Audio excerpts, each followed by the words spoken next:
Hace mucho que la vida me trata como a una muñeca la trata una niña, sin atenciones que no sean pasatiempos. Soy como soy, sin pretensiones, ni siquiera para conseguir algo que sería importante dentro de mi celda. Pues vivo como en una celda donde nadie puede entrar, salvo yo misma, con mis innumerables exigencias. A veces imposibles, otras tan posibles que parecen a veces de niña. Mi vida transcurre como la de una monja, sin que las privaciones me duelan o me den tristeza. Esto no significa que sea indiferente a las bellezas del amor y de la dulce amistad. Quiero ser clara para contar mi vida y la sensibilidad de mi corazón. Muchos creen que soy un ser aparte de los que viven en este mundo tan desprestigiado. Espero que sepan comprenderme de modo racional y despojado de coquetería. La soledad me vuelve totalmente sincera y lo que digo se vuelve totalmente increíble para gente que vive en una sociedad hermética.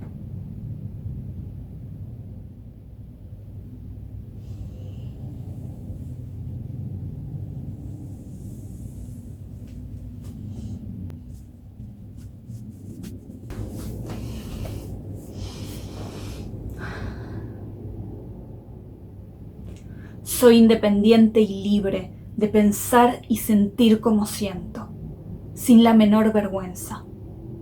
Un día tal vez salga de mi secreto, feliz de imaginar otros mundos más decorativos y audaces que asombren a cualquiera con la profundidad de mi confianza. Soy lo que quiero ser para la eternidad imperturbable. Nada me pertenece en esta casa. Quisiera describir su geometría. Un hall hexagonal une los cuartos. Un pasillo penetra en cada habitación. Tengo un altar con santos, una cocinita con ollas, cucharas, cuchillos y tenedores.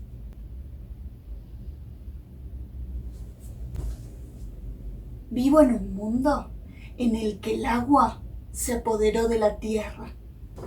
Hace una semana que llueve sin cesar y estos lugares de la ciudad se anegaron totalmente. No funciona la electricidad, no hay agua potable en las casas, solo se ve en la inundación agua podrida. Algo me alegra, porque de este modo nadie me baña. No funcionan los teléfonos, no funciona el gas en las cocinas.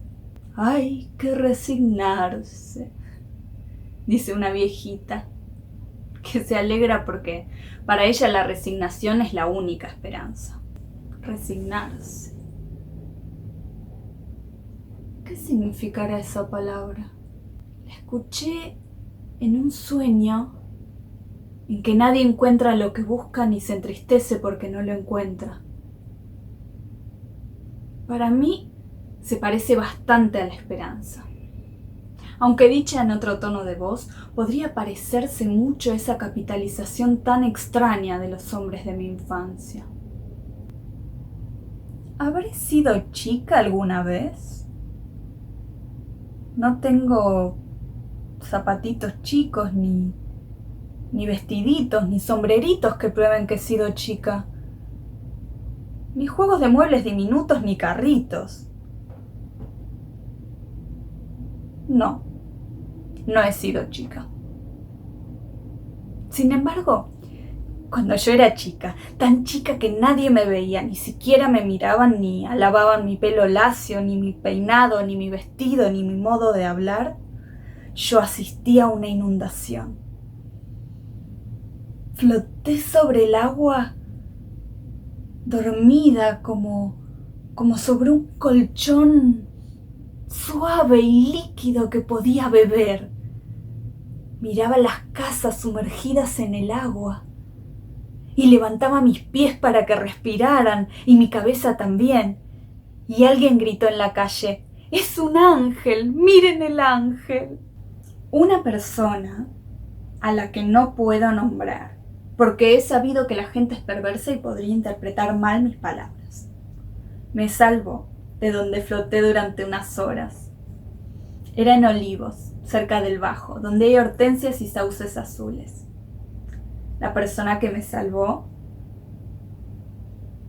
me llevó en sus brazos, sin preguntarme quién era mi dueño o mi dueña, porque una muñeca es como un perro que pertenece a alguien muy seriamente.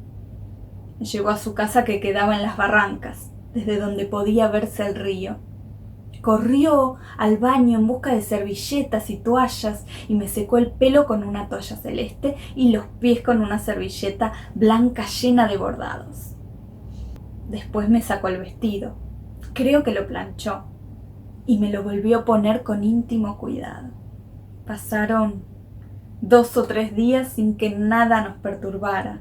Oí su voz diciéndome: Bárbara, te llamarás Bárbara. No lo olvides y serás mía. Un día le dije: yo me llamo Bárbara, pero vos, ¿cómo te llamás?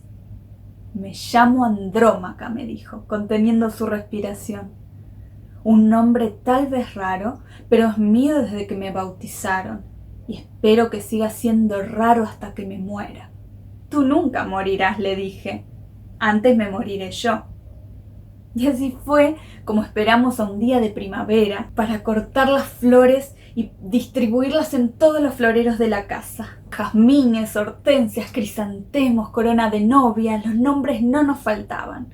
Y así fue como me enseñó a conocer las flores y los perfumes y los colores. Se sentó en una silla y me dijo: voy a colmarte de caramelos y de vestidos y de juguetes, pero no lo digas a nadie. A nadie. Entonces me besó y puso su lengua en mi boca.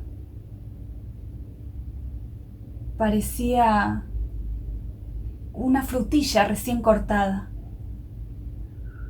Dormirás conmigo en mi cama, ¿entendido? No te hagas la bebita ni cierres los ojos cuando te hablo. El primer día dormimos la siesta juntas. Era extraño despertar en esa casa llena de personas desconocidas y con extraños pájaros en jaulas doradas. Espero que me quieras como yo te quiero, o te mataré. Cerró sus ojos al decir estas palabras, y yo abrí los míos. No te mataré nunca, no te asustes, porque soy razonable. Mírame bien, en el fondo de mis ojos. La miré y ella me miró.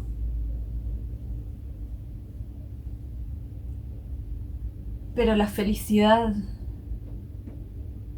no puede durar. Los relámpagos y los truenos llenaron el cielo. Algo sucedió ese día de tormenta. Había llegado el mal tiempo. Era la hora de la siesta. En su cuarto, como en un sueño, y una muñeca distinta a todas. Estaba vestida de sultana, se movía, cerraba los ojos, gritaba. Era en la casa de Andrómaca. Era tan linda que no me atreví a mirarla. Y le di un beso como el que me dio ella a mí. Pero Andrómaca la tomó en sus brazos y la acunó hasta que se durmió totalmente. ¿Sabés lo que Andrómaca significa? Felicidad en el matrimonio. Yo protesté. Pero vos no sos casada. Voy a casarme ahora mismo. Pero no es posible, dije. Es tan posible que acá está el anillo. El cielo se oscureció y caí desmayada. No volví a revivir porque el cuarto desapareció. El que me escuche pensará que miento y que Andrómaca nunca existió. Estas palabras están adentro de mi cuerpo. Ábrame si se atreven.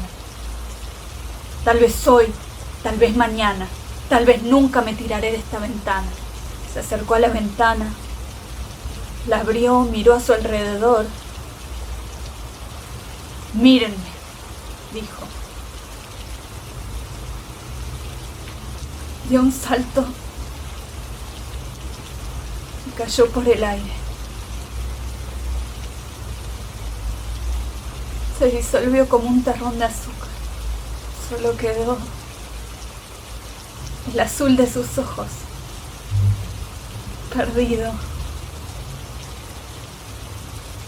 en la extraordinaria soledad de los celos. Pero mi vida no terminó allí. La vida sigue, ya sin cuerpo. Se interna entre las plantas, absorbiendo el perfume de cada flor. La vida sigue, con sus curiosidades. Se vuelve detective. Entro de nuevo en la casa de Andrómaca. De noche, entré en su cuarto. Abrazado a una muñeca que no era una odalisca, era una sultana. Las dos dormían. Un dúo de ronquidos llamó mi atención antes de que cantaran los zorzales. Tenía que escucharlo. Tenía que desencantarme totalmente para poder olvidar mi tristeza. En medio de los relámpagos que las iluminaban, me tendí sobre el suelo para poder mirarlas mejor. Y con el último relámpago que cayó sobre la casa, grité con un grito sordo. Me pareció salir del fondo de la tierra cuando quedamos fulminadas las tres. Yo sin cuerpo, ellas con sus cuerpos llenos de esperanzas, sin futuro, sin cielo ni infierno, para la eternidad de mi conciencia.